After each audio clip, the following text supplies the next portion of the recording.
Devoir de redevabilité, le Bureau central de coordination, le BCECO, a procédé le jeudi 15 avril dernier à la présentation du programme annuel 2020. Ce programme consiste à présenter, mesdames et messieurs, toutes les réalisations enregistrées dans le cadre de l'année 2020. Vous le savez que le programme d'urgence de 100 jours avait prévu plusieurs projets multisectoriels, particulièrement les cadres de la santé et de l'éducation. Plus de 150 écoles ont été réalisées non seulement à Kinshasa, mais à travers toute l'étendue de la République démocratique du Congo. Mesdames et messieurs, au cours de cette émission également, vous allez suivre non seulement l'intégralité de cette présentation du programme annuel 2020 du BCECO, mais également vous allez suivre l'exclusivité d'une interview qui est Théophile Matondo, directeur général AI de cette structure, a accordé à votre magazine pour présenter et expliquer les perspectives d'avenir pour l'année 2021. Tous les projets qui seront poursuivis dans le cadre de la reconstruction sont particulièrement, comme je le disais tantôt, le projet dans le secteur de la santé, mais également le projet dans le secteur de l'éducation avec la gratuité initiée par le président de la République. Mesdames et messieurs, voici les thèmes et le sujet principal du contenu de votre magazine de ce jour. Bienvenue. La plupart des projets réalisés par le Bureau central sont à caractère social. Ici, nous soulignons le projet du secteur éducatif par rapport à la construction des écoles, mais également le projet qui sont dans le cadre du secteur de la santé. Mesdames et messieurs, je vous convie à présent à suivre ce qu'a été la présentation du programme annuel 2020 des réalisations, bien sûr, du BCECO. Dans cet élément, vous allez suivre cette activité qui a eu lieu le jeudi 15 avril dernier au Salon Rouge de l'immeuble du gouvernement, mais également vous allez suivre la présentation d'un document réalisé pour énumérer secteur par secteur comment est-ce et combien les écoles ont été réalisées par le BCECO dans le cadre du programme d'urgence de 100 jours initié par le président de la République. C'est vrai, au niveau de vos salons, il y a une certaine polémique qui a été érigée au niveau de la toile pour faire un peu la confusion, pour voir et se dire qu'est-ce qui a été réalisé. Voilà l'occasion pour vous, mesdames et messieurs, de suivre et de palper du doigt les réalisations enregistrées en 2020 dans le cadre du programme d'urgence du président de la République. Je vous convie à suivre et on se retrouve après pour la poursuite de cette émission.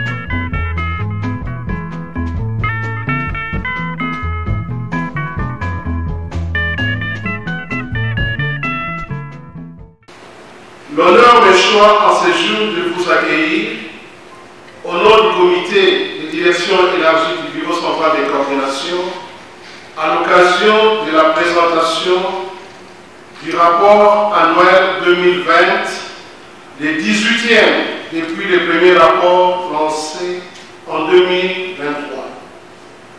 Nous vous remercions d'avoir répondu à notre invitation malgré vos multiples occupations. La présentation de ces rapports constitue pour nous un exercice de redevabilité dans l'exécution des projets réalisés par le Bureau central de coordination sous financement du gouvernement ou d'autres bailleurs. Le Bureau central de coordination est un service public sous tutelle du ministère des Finances qui a évolué avec le temps, partant d'une agence d'exécution des projets jusqu'à l'exercice de la maîtrise d'ouvrage délégué en passant par les fonctions d'agence judiciaire. Le 20 ans passé dans la mise en œuvre des projets de développement en République démocratique du Congo ont permis au Bureau central de coordination de disposer d'une expérience avérée et d'être réellement un outil d'atteinte des résultats par les gouvernements. Excellences, Mesdames et Messieurs, les activités de l'année 2020 du Bureau central de coordination s'inscrivent dans le contexte de la crise sanitaire mondiale avec l'apparition de la COVID-19, avec les conséquences économiques et financières tant dans le monde que dans notre pays. Cette situation a eu comme conséquence la réduction des ressources de financement des projets tant au niveau national qu'international.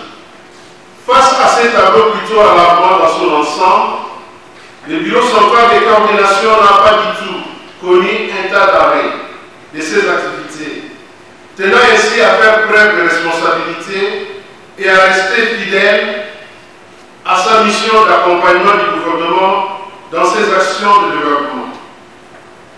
Tel est sans doute le sens du caméléon qui figure sur la page de couverture du présent rapport.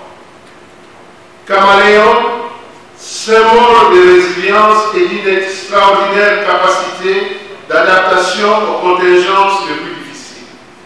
Néanmoins, nous félicitons et remercions le gouvernement de la République démocratique du Congo qui, malgré cette situation de finances publiques durement entamée, a financé quelques projets tels que réduits dans les rapports annuels objet de cette présentation.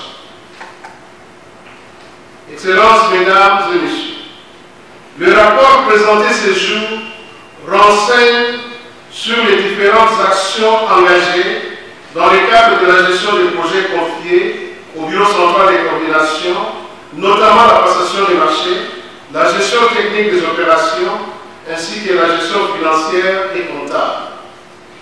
Il est subdivisé, en plus de ces annexes, en 3 parties consacrées respectivement à la présentation du Bureau central de coordination, à la gestion des opérations et à la gestion financière et comptable. Primo, les rappels de la mission statutaire assignée au Bureau central de coordination dès sa création. Secondo, la circonscription du contexte de l'exécution des activités tout au long de l'année 2020. Tertio, les principaux faits marquants relevés au cours de l'année sous-revue. Et quatrièmement, la précision de la hauteur des moyens financiers mis à sa disposition en 2020 par les différents bailleurs de fonds pour la gestion directe ou en qualité de maître d'ouvrage délégué des projets de développement. La partie 2 évoque les détails de la gestion des opérations relatives aux activités des programmes et projets sous gestion du BCECO, projets classifiés suivant les secteurs d'intervention tels que l'éducation, la santé, l'agriculture et le développement rural, ainsi que les activités du Bureau central de coordination en rapport avec les fonds verts pour le climat. La troisième partie, relative à la gestion financière et comptable, donne un aperçu sur la situation financière de l'institution. En effet, pour illustrer nos propos, nous allons donner quelques détails sur les projets contenus dans les rapports qui vous sera remis tantôt. Nous ne pourrions conclure notre propos sans dire un mot de remerciement aux autorités nationales, avec au sommet le président de la République, le Premier ministre, ainsi que le membre du gouvernement central, pour les efforts inlassables d'accompagnement et les multiples sacrifices consentis en faveur du Bureau central de coordination, même dans les moments de conjoncture particulièrement difficiles.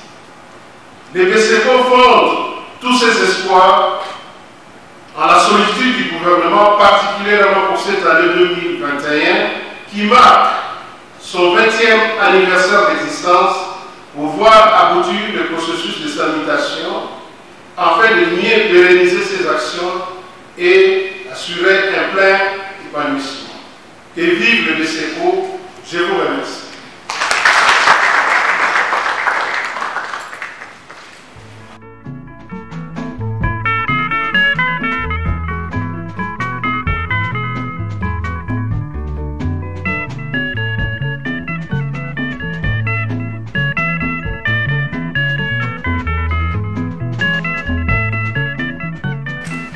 Par ces mots, j'espère tant que faire ces deux condensés mes remerciements en l'endroit de tous ceux qui, d'une manière ou d'une autre, ont contribué à la conception, à la préparation et à la réalisation du rapport annuel 2020 objet de notre rassemblement séjour.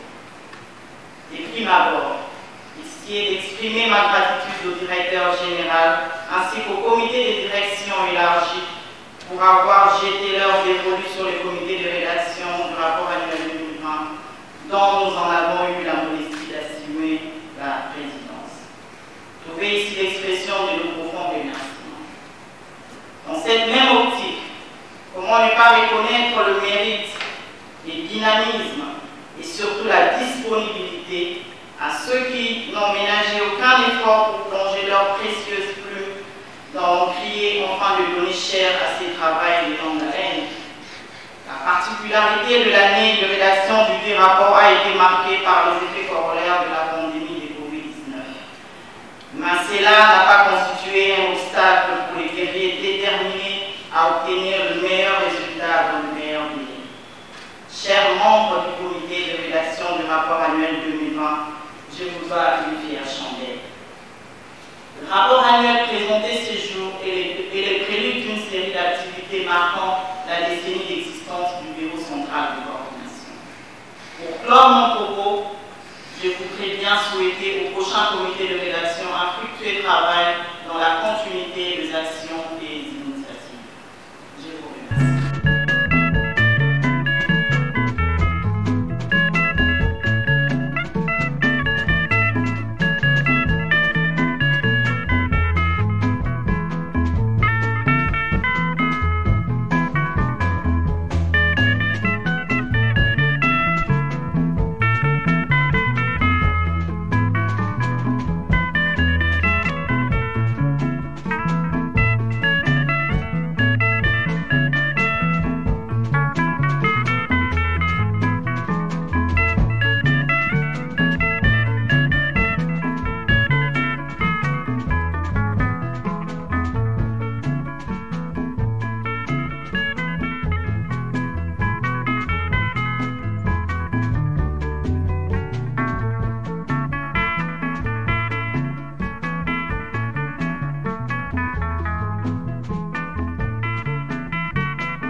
À ce jour, les travaux de construction des 120 écoles sont terminés. 10 dans la ville-province de Kinshasa, 16 dans l'ex-province du Bandundu, 10 dans le Congo central, 18 dans le Grand Katanga, 9 au Sud Kivu, 5 au Nord Kivu, 11 dans l'ancienne province orientale, 18 dans le Grand Équateur, 16 dans le Kasaï occidental et 7 dans le Kasaï oriental. Dans toutes ces écoles, la typologie est la même. 6 salles de classe équipées et réparties en 2 bâtiments, un bureau administratif meublé et un bloc sanitaire.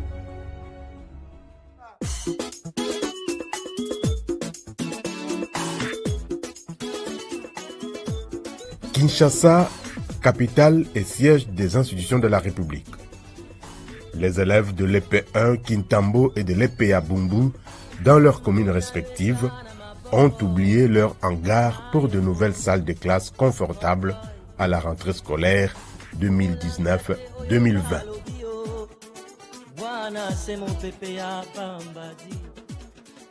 nayebi ekolo banda kala mais oyo tomoni mbala oyo eza mbala liboso même place bekolo mosusu totangi na bacommune mosusu moyen toloba eza te mais modèle ya salle de classe na espace nango na forme nango vraiment est impressionné nga makasi.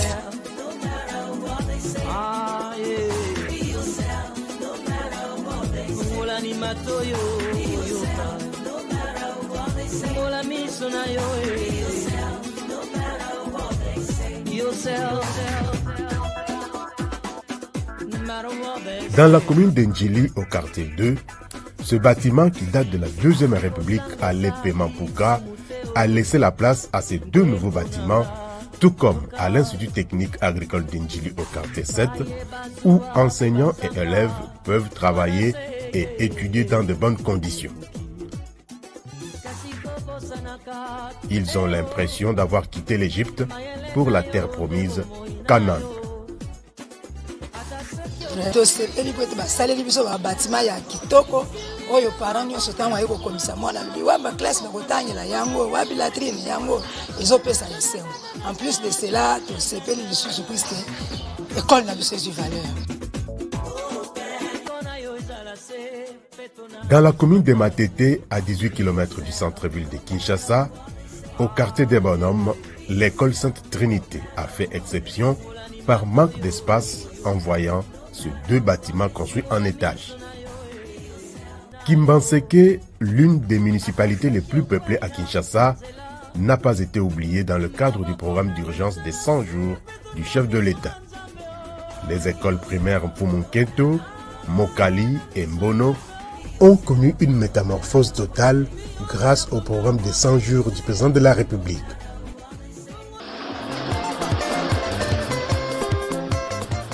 De Kimbanseke, cap vers le Grand Bandundu avec 16 écoles, dont 6 dans le Kwilu, 4 dans le Kwango et 6 autres dans le Maïndombe.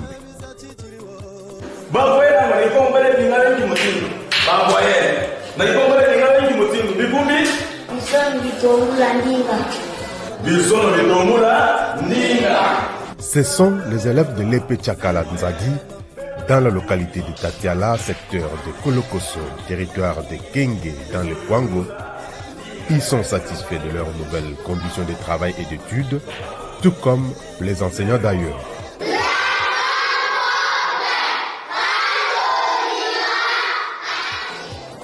Direction province du Kwilu, où les écoles primaires Mungulu, Tenda et Salongo du territoire de Massimanimba ont revêtu une nouvelle rôle.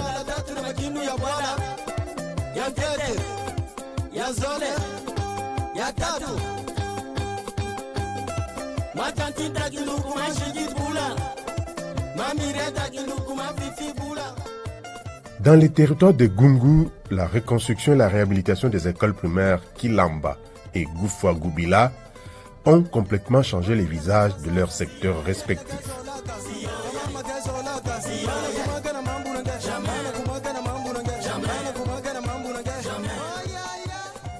Les bénéficiaires ne tarissent pas d'éloges envers le président de la République pour les choix portés sur leurs écoles, parmi tant d'autres que compte la République démocratique du Congo.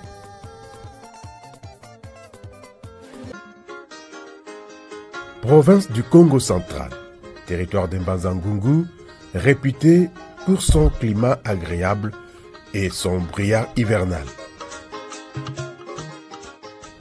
C'est ici, dans l'enceinte de l'école de formation et d'application des troupes blindées FATEBEL, que se trouve l'épée Infak Bilolo, en référence au lieutenant-colonel qui a porté ce nom.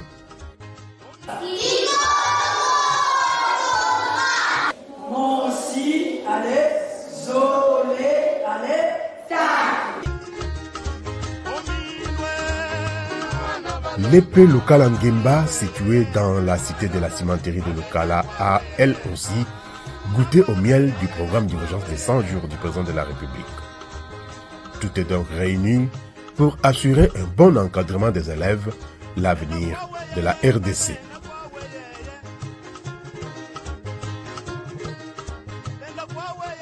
Pour que l'enseignant puisse faire un bon enseignement, pour que nous ayons un enseignement de qualité, il nous faut des ouvrages comme ceci.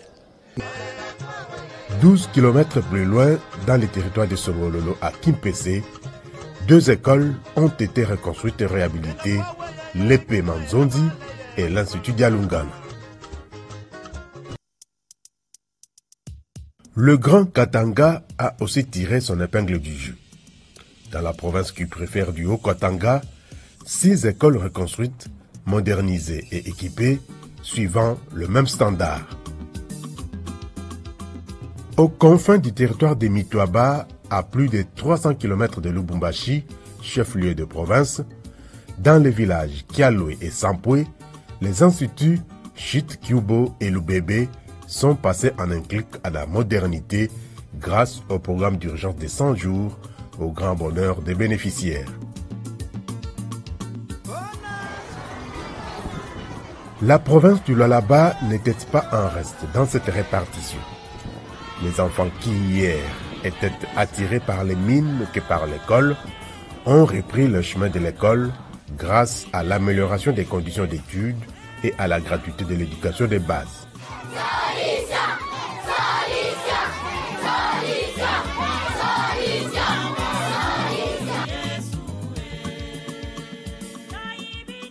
À Kolwezi, chef-lieu de province, les écoles primaires Kamanyola, Musingi et Pengemeo ont déchiré leur contrat de location et ont acquis leur titre de propriété avec l'acquisition de leur propre bâtiment.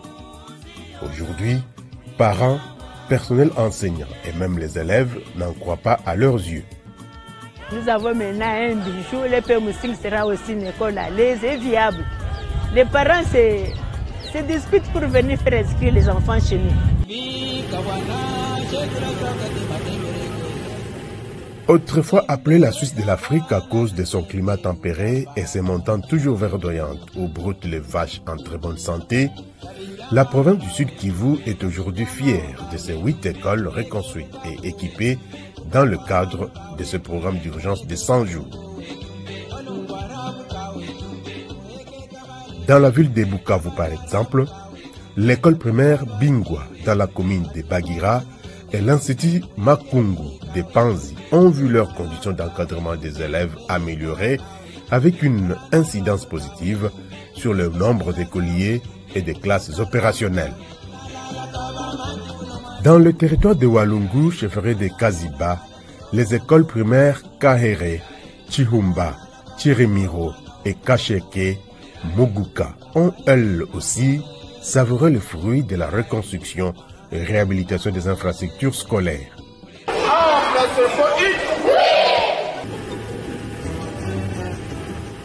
Province du Nord Kivu, l'EP Ekima, dans la ville volcanique et touristique de Goma, et les écoles primaires Rosirantaka et Humule, dans les territoires de Massissi, ont vu leurs infrastructures scolaires complètement réhabilitées, reconstruites et modernisées. Masomo yangu ni epe Ruzirantaka. Na furaha kwamba walitujengea masomo ya mzuri sana, inanipendeza. De l'est à l'ouest, du nord au sud du pays, des écoles sont ainsi sorties des terres pour contribuer à l'amélioration de la qualité de l'enseignement national, vœu du président de la République, Félix Antoine Tshisekedi Tshilombo. Pour y arriver, la pérennisation du projet s'avère indispensable et doter les BSECO de plus de moyens financiers pour plus d'actions sur le terrain.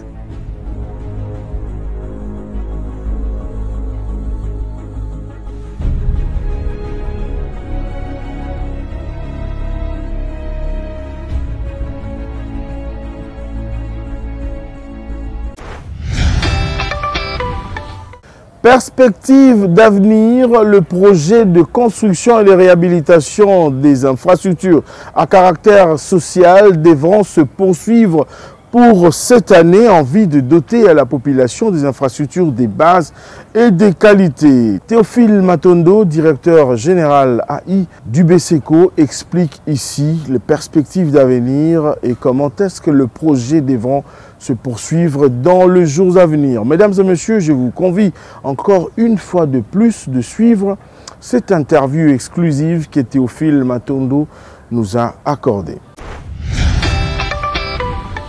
Comme vous l'avez constaté, nous avons lancé ces rapports, le 18e de la série. Nous avons lancé ça en 2021, qui est l'année de 20 ans d'existence du BESECO. Donc nous plaçons cette activité dans ces cadres-là, qui est en fait une année décisive pour le BESECO, dans ce sens que pour la première fois, le BESECO va mettre en place un plan stratégique dont l'horizon est plus ou moins de 10 ans. Donc c'est dans ce cadre-là que nous plaçons ces rapports annuels et une série de manifestations pourra suivre pour pouvoir commémorer le 20 ans d'existence du BESECO, mais aussi pour pouvoir faire une analyse rétrospective de l'institution de façon à lui permettre de pouvoir repartir davantage à l'avant. Les perspectives de l'année 2021 sont essentiellement liées aux activités d'abord du gouvernement, parce que nous sommes une agence du gouvernement. Nous comptons au courant de l'année 2021 de pouvoir concrétiser ou bien poursuivre la réalisation des projets que nous avons commencé avec le gouvernement. Et comme vous le savez, la priorité reste le secteur social. Entendu par là, l'éducation et la santé. Donc nous allons continuer. Et cette année, nous pensons aussi commencer la réhabilitation de l'hôpital Mama Yemo, qui sera un grand ouvrage. Et selon les projections, nous comptons terminer cet ouvrage au plus tard mi-2023, selon les moyens qui seront mis à notre disposition. Une autre activité que nous pensons faire au courant de l'année, c'est de pouvoir parachever le renforcement des capacités du BESECO en ce qui concerne les exigences du Fonds vert pour le climat. Comme vous le savez, nous sommes en train de bâtir un partenariat avec le Fonds vert pour le climat et le Fonds vert a des exigences, tant en termes de formation, mais en termes d'outils de travail que nous sommes en train de mettre en place, mais aussi de maîtriser, de façon à nous rendre aptes à pouvoir interagir avec succès avec cet organisme des Nations Unies. Ce que nous avons réalisé d'une manière concrète, c'est particulièrement dans les domaines de l'éducation et de la santé. En ce qui concerne l'éducation, nous avons, l'année passée, nous avons réalisé à peu près 150 écoles parachevées, mais aussi construit des écoles dont les montants avoisinent à peu près 150 écoles. Mais aussi nous avons travaillé sur le secteur de la santé, notamment les études que nous avons terminées pour Mama Yemo, les études que nous avons terminées pour clinique universitaire et l'hôpital de Kanchachi. Pour Kanchachi, nous avons eu l'avantage de pouvoir poursuivre les travaux qui vont se terminer cette année, disons avant juin, et qui pourront faire en sorte que ces camps de nos vaillants combattants puissent disposer d'un hôpital de qualité et qui répond aux exigences de leur métier. En 2020, nous avons eu un budget à peu près de 10 millions décaissés, donc de l'argent que nous avons payé pour nos réalisations. Bien sûr, ce n'est pas beaucoup par rapport à ce que nous avons eu à gérer, mais vu les contextes, nous pensons que c'est quand même beaucoup ce que le gouvernement avait fait. Voilà, mesdames et messieurs, ainsi s'achève ce numéro. Mais avant de clôturer complètement cette émission, nous tenons ici à féliciter à mon nom propre et au nom de toute l'équipe qui nous accompagne pour arriver chez vous, dans vos maisons, sans pour autant frapper à la porte. D'abord, le premier parmi tous le ministre du gouvernement, le Premier ministre Sama Lukonde. Nous félicitons tous les heureux promus. Et nous tenons à vous dire que ce n'est pas un privilège, mais plutôt c'est une charge pour répondre aux préoccupations de la population. Vous savez qu'il y a beaucoup de défis à relever par rapport à cela, mais nous comptons également sur la dextérité et votre savoir-faire pour donner des solutions à la population quinoise et congolaise d'une manière générale. Mesdames et messieurs, ici nous tenons à féliciter la publication du gouvernement, un gouvernement où, comme nous l'avons dit à l'époque, que nous avons besoin du rajeunissement de la classe politique. Le chef de l'État nous a écoutés, nous tenons à le remercier parce que si vous constatez ces gouvernements, il y a beaucoup de jeunes dans ce gouvernement, c'est important et nous tenons à féliciter tous ces gouvernements, tous les erreurs promus. Premièrement, en commençant, comme vous le savez, au tout premier d'entre eux, c'est-à-dire le Premier ministre lui-même, qui est un jeune, le Premier ministre Sama Lukonde et toute cette équipe. Nous allons citer quelques noms. Nous commençons par le ministre des Infrastructures, Travaux publics et Reconstruction, M. Alexis Gisaro, ministre des infrastructures. Nous tenons à le féliciter. Nous vous félicitons et nous vous souhaitons fructueux mandat par rapport à ces gouvernements qui devra donner des résultats, doter la population des infrastructures, des bases et des qualités. Ici, je vois également le ministre d'État, ministre Guy Loando Mboyo, ministre de l'aménagement du territoire, l'homme de la reconstruction. Oui, également, la République va devoir compter sur vous. Je vois également ici un jeune qui a mouillé le maillot dans le gouvernement Ilunkamba et voilà qu'aujourd'hui, il est élevé ministre des hydrocarbures. Ici, je vois Maître Didier Boudimbu Toubouanga. Excellence, félicitations, fructueux mandat et bonne chance pour cette lourde charge que le président de la République vous a accordée et également le Premier ministre. Nous félicitons ici également le ministre de l'Industrie, Julien Paluku Kaongia. Julien Paluku Kaongia, il a abattu un grand travail dans le gouvernement Ilunkamba. Il y a des ministres qui se sont distingués dans l'ancien gouvernement. Voilà, aujourd'hui, c'est la portée qu'il puisse être reconduit. Ici également, nous voulons saluer l'entrée de Patrick Mouyaya Katemboué, notre ministre de la Communication et le nouveau porte-parole du gouvernement de la République. Un homme qu'il faut à la place qu'il faut, un expert en communication.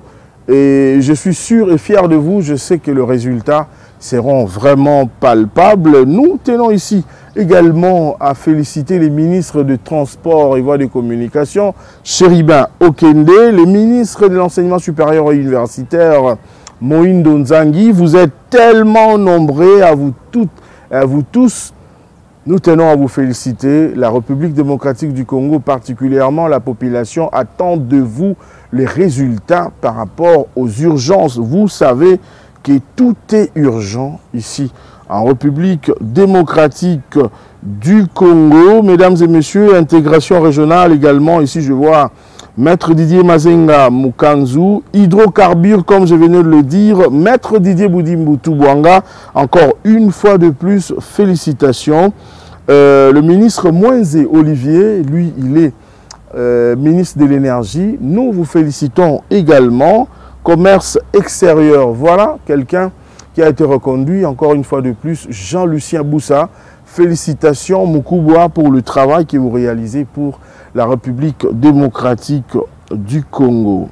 Encore félicitations à Yves Bonkoulou, l'ancien ministre du Tourisme qui est aujourd'hui à la jeunesse. Toutes nos félicitations également à Tony Mwaba, le nouveau patron de l'EPST, enseignement primaire, secondaire et technique. Lui, il en sait quelque chose, il a une maîtrise dans ces secteurs. Tony Mwaba, coup de chapeau et félicitations. Excellence, Monsieur le Ministre, nous attendons de vous le résultat. Mais nous n'allons pas terminer sans pour autant féliciter les femmes, le 27% des dames qui ont été promues dans le gouvernement Sama Lukonde. Mesdames et messieurs, ici je vois particulièrement Madame Rose Mutombo qui est la nouvelle patronne de la justice, ministère de la justice. C'est une femme très expérimentée que je tiens à féliciter ici devant cette caméra. Mesdames et messieurs, vous êtes tellement nombreux et ici nous disons Félicitations à toute l'équipe du gouvernement Sama Lukonde. Si nous ne vous avons pas cité, excusez-nous, mais nous vous félicitons d'une manière générale. On se retrouve la semaine prochaine, mesdames et messieurs. N'oubliez pas de vous abonner sur notre chaîne YouTube Aimé Mutombo. Le rendez-vous est pris pour la semaine prochaine avec un autre sujet et un autre invité. Pourquoi pas? On se retrouve la semaine prochaine. Au revoir.